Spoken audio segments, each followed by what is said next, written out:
ఆపుకునే దారేదో వెతకాలి ఇద్దరం.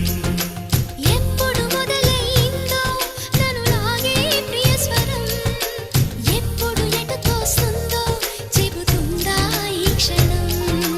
అనుకోకుండా పడదోసింది వలపే నన్నిలా.